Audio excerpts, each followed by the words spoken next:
दौर में हमारे बच्चों का मोबाइल से दूर होना बहुत ही मुश्किल है, जो कि हम सब अभिभावकों तथा अध्यापकों के लिए एक परेशानी का सबब बन गया है। मतलब इससे बाहर निकलना बहुत ही मुश्किल हो गया है। तो ऐसी स्थिति में हमारे स्कूल में ऐसी कार्यशाला का होना मतलब हमारे लिए बहुत ही आवश्यक है, जिससे कि हमारे बच्चे इस मोबाइल वाले दौर से दूर हो सके, मतलब इससे थोड़ा दूर हो के कुछ सीख सकें। तो इसके लिए हम सब अभिभावकों को अपने बच्चों को समय समय पर ऐसी कार्यशाला के लिए अपने बच्चों को प्रेरित करना चाहिए, ताकि वो आगे आए, उनके अंदर की झिझक दूर हो तथा उनको किसी भी फील्ड में जाने से आगे से मतलब डर ना लगे।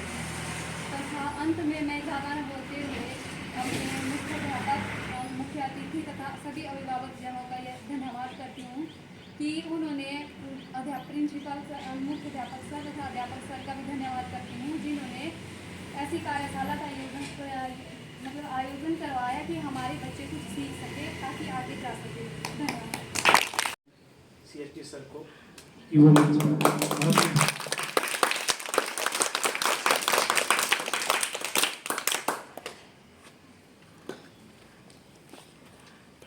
आदरणीय यहाँ पर हमारे सेवानिवृत्त इतिहासकार, लेखक, कविता रचयिता आदरणीय गुरुजी व हमारे ग्राम पंचायत के प्रधान श्री प्रताप जी, SMC प्रधान श्रीमती मीरा जी, हमारे सहयोगी अध्यापक व अध्यापिकाएं व अभिभावकगण व प्रिय छात्र छात्राओं, आपका राजकीय केंद्रीय प्रारंभिक पाठशाला महादेव में हार्दिक अभिनंदन एवं स्वागत है। आज के विषय में मैं कुछ अभिभावकों को और मुख्य अतिथि महोदय को जो हम कार्यशाला चला रहे हैं चलाएंगे उसके बारे में कुछ विचारों का आदान प्रदान करूंगा। हमें सबसे पहले ये कोशिश करनी चाहिए, जो भी हमारे पास योग्य अध्यापक अध्यापिका या समाज के प्रबुद्ध वर्ग है जो कुछ जानते हैं, अच्छी चीज़ें जानते हैं, उनका जो अवदोहन कर सके। जैसे किसी को नाटक में ख्याति प्राप्त होती है, किसी को लेखन में, किसी को गायन में, किसी को वाद्य यंत्र में, किसी को जो है नाचने में बहुत प्रसन्नता प्राप्त होती है। वैसे ही जिस तरह से हमारे पाठशाला में सुबह 9 बजे से लेकर के 3 बजे तक आपकी कार्यशाला चलती है, उसमें पढ़ाई के साथ साथ आपको शारीरिक शिक्षा तब मानसिक विकास के लिए अनेक प्रकार की चीज़ें एवं गतिविधियाँ करवाई जाती है। आज के इस सेमिनार में हम ये सुनिश्चित करने जा रहे हैं कि एक तो हमारा 0 पीरियड लगता है 2:30 से 3 बजे तक, तो उसी में हम 2:30 बजे से ये जो रंगमंच है, जितनी भी कार्यशाला है, नाट्यशाला है, कविता पाठ है, सामान्य ज्ञान के प्रश्न उत्तर है, उन सब की सामूहिक शिक्षा सभी बच्चों को देंगे। उसके बाद 3 बजे के बाद जो भी छात्र छात्रा है और जो भी अभिभावक अपने बच्चों को यहाँ पर सीखने के लिए रुकवा सकते हैं तो उनका हम आभार व्यक्त करेंगे। नहीं तो आप जो चाहे वो 3 बजे के बाद जा सकते हैं, क्योंकि ये शिविर जो है हमारे पास बहुत ही प्रतिभाशाली चौमुखी विकास करने वाले आदरणीय गुरुजी हमारे बुनियादी शिक्षक श्री चेतराम जी है, जिनके पास अनेक प्रकार के अनुभव है। तो हम चाहते हैं कि इनके जो अनुभवों का है हम ज़्यादा से ज़्यादा दोहन कर सके और जो कुछ भी इनके पास है बच्चों को सिखाने की कोशिश करें। तो सब बच्चों से ये अनुरोध रहेगा कि जैसा भी गुरुजी आपको बताएं, साथ में हम भी आपके साथ होंगे।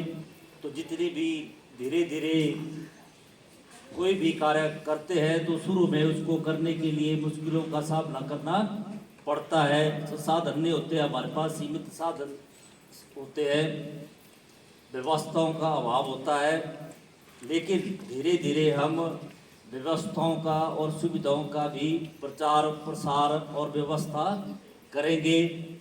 इसके साथ ही मैं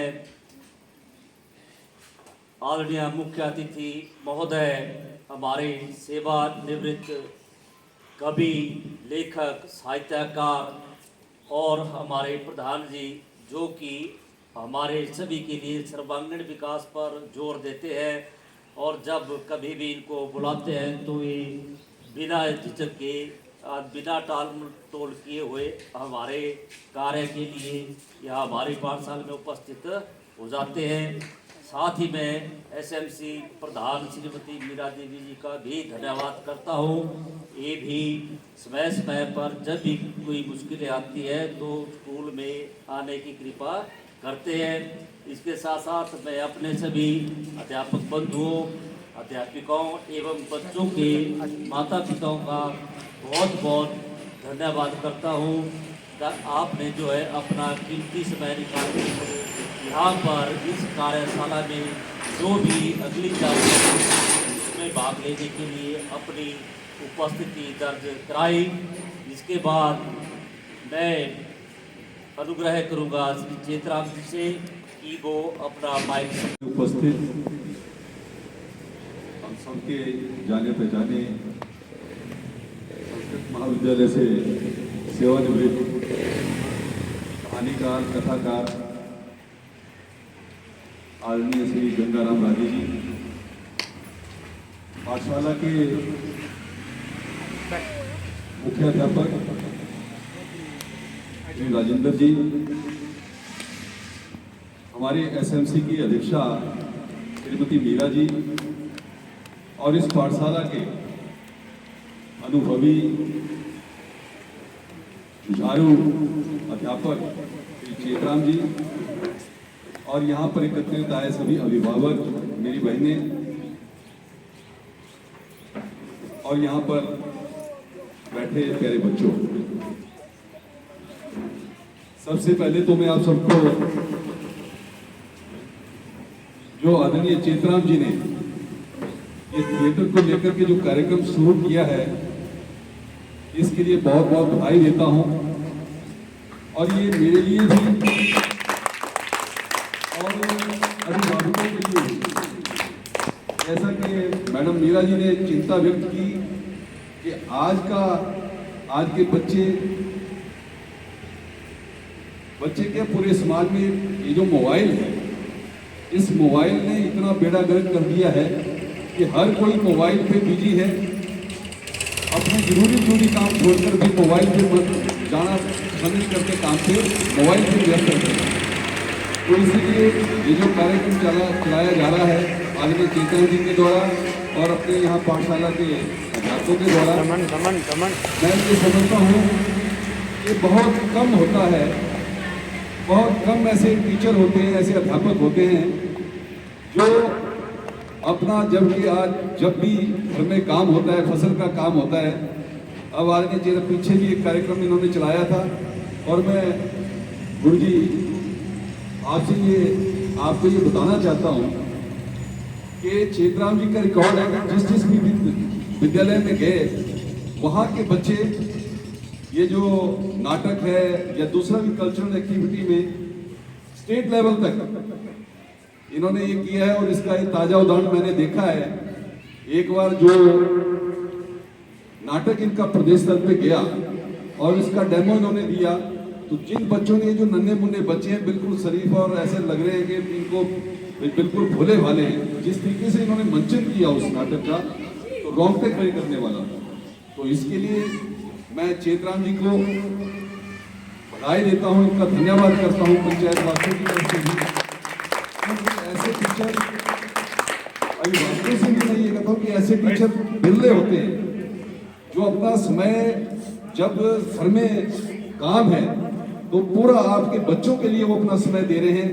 मैं इसके लिए एक बार फिर से चेतराम जी का, यहाँ गुरुजी राजेंद्र जी का, और मैं भी सौभाग्यशाली हूँ और यहाँ के जो अपने अभिभावक हैं वो भी सौभाग्यशाली हैं, क्योंकि ये जो काम ये कर रहे हैं, मैं आपको ये बोलता हूँ कि पैसे देकर भी कोई नहीं करता। अगर आपके बच्चों को डांस प्रैक्टिस करनी है तो उसके लिए भी 3-3 हजार रुपए लोग ले रहे हैं। तो ये बहुत ही, और जिस उम्र में ये बच्चे सीखेंगे, और बोलते हैं कि यही सीखने की उम्र होती है, ये जिंदगी भर इनके काम आएगा। मैं ज्यादा समय नहीं लूंगा क्योंकि अभी हमारे बीच में हमारे गुरुजी गंगाराम राजी जी हमारे बीच में हैं, क्योंकि ये भी इस क्षेत्र में एक जाना माना नाम है। तो मैं ज्यादा समय ना लेता हूँ, एक बार पुनः आप सबको इसके लिए बहुत बहुत बधाई और आदरणीय नेताओं जी को इंस्पिरेशन है। तो मतलब बहुत विजनीय है हमारे लिए भी, क्योंकि हम तो भी इस लेवल तक पहुँचे नहीं है सर, क्योंकि जिस लेवल पे आप हो, और जहाँ से प्रधानाचार्य जी आपको भी बहुत बहुत धन्यवाद। ऐसे हमें बहुत ज़्यादा सपोर्ट करते हैं, और जितने पल्लवी, हैं ये सब अपने बच्चों के पल्लवी प्रति इतने थप्पड़ खाएगी ज़्यादा मेरे से। मतलब जागरूक है कि ये हर टाइम जो है जब भी आते हैं तो अपने बच्चों की जो भी है अपनी परफॉर्मेंस के बारे में पूछते हैं। तो सर मुझे भी, मैं एक्चुअली यहाँ पर मुझे अभी 1 महीना ही हुआ है, 1-1.5 महीना हुआ है। तो मैंने जब सर से इंटरेक्ट किया कि इन्होंने सबसे पहले तो मुझे इसलिए अपॉइंट किया सर कि मैं NVS ये नवोदय जो होता है सर, उसके लिए मैं इनको बच्चों को पढ़ा सकूँ। तो मैंने सर, मैं जैसे मैं भी अपने स्कूल में पढ़ी हूँ या गवर्नमेंट स्कूल में पढ़ी, मैं मंडी से हूँ स्पेशली सर। तो मैंने भी बहुत सारे स्कूल्स देखे हैं, प्राइवेट देखे हैं, सब देखे हैं। पर सर जब मैंने इन टीचर से मैं रूबरू हुई तो मुझे ये बहुत ही मतलब अच्छे लगे। क्यों? क्योंकि मेरी बहुत ज़्यादा बातचीत होती थी, तो वो अभी भी मतलब रंगमंच से जुड़ी हैं और आगे भी बहुत जगह अपनी क्लासेस देती हैं। और उनके जो हस्बैंड है वो भी एक कलाकार ही है, दैट इज़ वो अब उन्होंने मूवीज़ भी वगैरह की है। तो मैं बहुत एक्साइटेड हुई जब सर ने मुझे इस बारे में बताया। तो मैं चाहती हूँ कि आप सभी बच्चों ये सब ज्वाइन करो, पढ़ाई तो करो, पढ़ाई के साथ जो आपको अच्छा लगता है वो भी करो। क्या पता आप किस चीज़ में आगे निकल जाओ, है ना। ज़रूरी नहीं है कि सभी अध्यापक बनेंगे, ज़रूरी नहीं है ना। कोई सिंगर बनेगा, कोई इंजीनियर बनेगा, कोई डॉक्टर बनेगा, है ना। जो आपकी अपनी प्रतिभा होगी आप उसको खिलाएंगे बेटा, और जिसमें आपका इंटरेस्ट हो बच्चा वही करना, ठीक है। क्योंकि उसमें आप बहुत आगे जाओगे। अगर दूसरों की बोल चाल पे आप आओगे कि ये बच्चा ऐसा करे मैंने भी ऐसा करना, नहीं बेटा, अपनी प्रतिभा पे ज़्यादा वो फोकस करना, तब आप आगे बढ़ेंगे और उस क्षेत्र में जो है अपना नाम कमाएंगे। तो सर मेरे को ज़्यादा शब्दावली नहीं आती, बस जो मेरे मन में विचार कर बोल दिया। धन्यवाद। यहाँ के मुख्य अध्यापक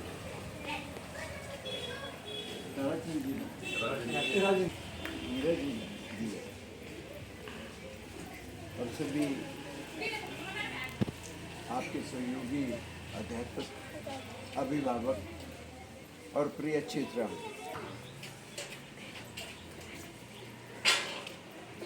चेतराम, आप बेटे एक मेरी बात सुन लो, बैठो, बैठ जाओ ना, बैठ जाओ।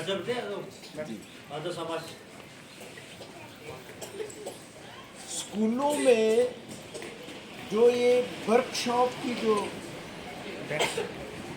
विभिन्न, चाहे कोई लेखन की हो, चाहे वो खेल की हो, अगर जिस स्कूल में इस प्रकार की वर्कशॉप नहीं चलती है, वो समझो वो उस शरीर की तरह होता है वो स्कूल कि जिसमें आत्मा नहीं होती, एक शरीर जैसा रहता है।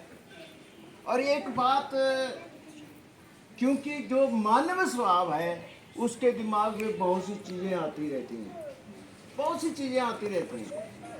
अगर बहुत सी चीज़ें, जैसे हम घर में जो खिचड़ी बनाते हैं, बहुत से अन्न को डाल करके, महा के डाल चावल डाल दिया, अन्न बना दिया, उसकी खिचड़ी बना दी, तो वो आदमी को स्वस्थ करती है।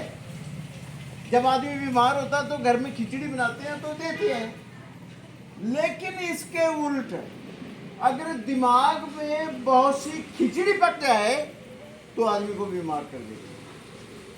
और इस खिचड़ी को निकालने के लिए स्कूलों में अलग अलग से इस स्टेज के बच्चों के लिए अलग अलग वर्कशॉपें होनी चाहिए। अभी ताली की जरूरत नहीं है, फिर बजा देना ताली, है ना। तो ये वर्कशॉप क्यों, अभिभावकों को ये समझना चाहिए कि बच्चों को हम हमेशा उनको व्यस्त रखें। अगर बच्चा व्यस्त नहीं रहता है तो खाली दिमाग में बहुत बुरा बात आ जाती है। और आज के समय में तरफ से जो एडवांस हो रहा है आज का समाज, विभिन्न प्रकार की चीजें आ गई है। और ये जो मोबाइल है, पहले टीवी आया हुआ था, और जब टीवी आया तो हम सब टीवी के आगे रहते थे। हमारे घर के अंदर, बेडरूम के अंदर बैठ करके, पहुंच करके टीवी हमें खुराफाती सिखाता था। कुछ चीज़ें अच्छी होती हैं जिनको हम देखते हैं, लेकिन कुछ चीज़ें जो बुरी होती हैं उनको हम अधिक देखना चाहते हैं। और उसी के आगे जो एडवांसमेंट में ये मोबाइल आया जो बच्चों के हाथ में पहुंच के, क्यों? क्योंकि माँ बाप जो है वो स्वयं इतने व्यस्त हैं इस जीवन के बीच में, इस जीवन की धुरी को चलाने के लिए वो इतने व्यस्त हैं कि बच्चों को छुटकारा पाने के लिए उसके पास मोबाइल दे देते हैं। और ये मोबाइल सबसे खराब जड़ है। अब तो गवर्नमेंट ने अभी मेरे ख्याल को 10 दिन में नहीं हुए कि गवर्नमेंट ने एक एडवाइजरी दी है कि मोबाइल को अपने जिस्म से दूर रखें। ये सरकार की ओर से एक एडवाइजरी आई है कि मोबाइल को शरीर से दूर रखें। अगर अधिक सुनने वाला मोबाइल वाला व्यक्ति है तो कान में ईयरफोन लगा करके सुने। इसके दुष्परिणाम हो रहे हैं।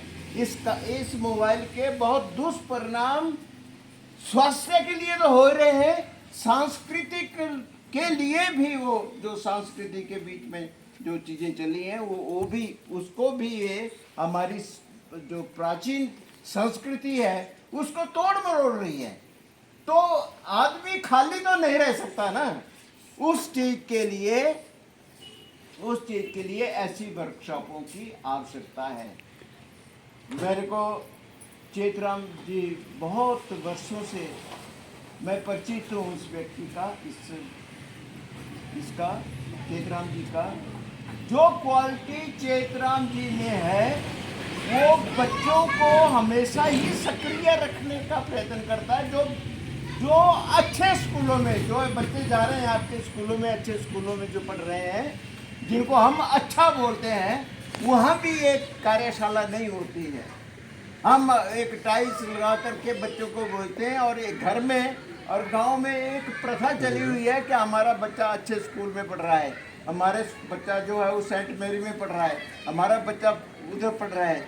लेकिन उस स्कूल के बीच में जो बातें होती हैं उससे अधिक चेतराम जी आपके इस स्कूल को इस स्कूल में रखते हैं। एक छोटी बात नहीं है, ये बहुत बड़ी बात है। और अभिभावकों को अधिक से अधिक सरकारी स्कूल का अब एक ऐसा प्रचलन चल रहा है कि माँ बाप चाहते हैं कि सरकारी स्कूल में ना जाएं। आपको एक और बात बताऊं कि एक सरकारी स्कूल है, मेरे को उसका नाम नहीं आ रहा है, उसके आसपास भी बहुत से प्राइवेट स्कूल हैं, लेकिन उस सरकारी स्कूल में, गोर के पास है वो, उस सरकारी स्कूल में जो अध्यापक और मुख्य अध्यापक हैं वो इतने सक्रिय हैं कि उन प्राइवेट स्कूल वालों को मुश्किल हो रही है कि अपने बच्चों को अधिक से अधिक करने के लिए लोग जो हैं वो सरकारी स्कूल में अपने बच्चों को भेज रहे हैं। क्यों? क्योंकि वहाँ एक अच्छी टीम है, और वही टीम आपके इस विद्यालय में 2-4 बार आ चुका हूँ, आप लोगों से मिल चुका हूँ। तो मैं इस कार्यक्रम के लिए चेतराम जी को शुभकामनाएं देता हूँ। आपको भी अधिक से अधिक चेतराम जी की वर्कशॉप में शामिल हो। अभिभावकों को से भी मेरी प्रार्थना है कि इस बात के लिए चेतराम जी को के साथ सहयोग करना चाहिए। अपने बच्चों को अधिक से अधिक इनके पास छोड़ना चाहिए, और ये एक अच्छे ट्रेंड के अच्छे रास्ते की ओर ये चलने वाला रास्ता है। मेरे को यहाँ चंद्रमोहन जी बने पंचायतों के, बग्गी पंचायत के, तो वो इतने सक्रिय थे कि लोग हैरान होते थे और सरकार भी उनकी तरफ से जो नेता थे वो ज़्यादा हाथ दिखते थे, वो इस तरह से सक्रिय बन। तो मेरे को प्रताप जी में भी वही उनको देख करके वो याद आई चंद्रमोहन की, कि आपका युवापन देखते हुए जो इस तरह से युवापन के बीच में जो चेतराम जैसे अध्यापकों के को प्रोत्साहित करने के लिए यहाँ आए, मेरे को बहुत अच्छा लगा। क्योंकि प्रधान और गांव वाले जब ऐसे अध्यापकों को प्रोत्साहित करते हैं, जब जानते हैं ये सब कुछ, जब इनके भाषण में सुना सब कुछ जानते हैं, तो प्रोत्साहित करते हैं, तो ये अधिक प्रोत्साहित होकर के आपके बच्चों के लिए भलाई करेंगे। मेरी चेतराम जी के लिए और इस संस्था के लिए, प्रधान जी का सहयोग के लिए सबका धन्यवादी हूँ। और चेतराम जी इसी तरह से आगे आगे बढ़ते रहें, क्योंकि इनके एक हमारे हिमाचल के स्तरीय ही नाटक नहीं करते हैं, ये देश के हद उस स्तर के भी रंगमंच के ये खिलाड़ी हैं, और वो कला आप लोगों में बीच में ये डालना चाहते हैं। आपका बहुत बहुत धन्यवाद।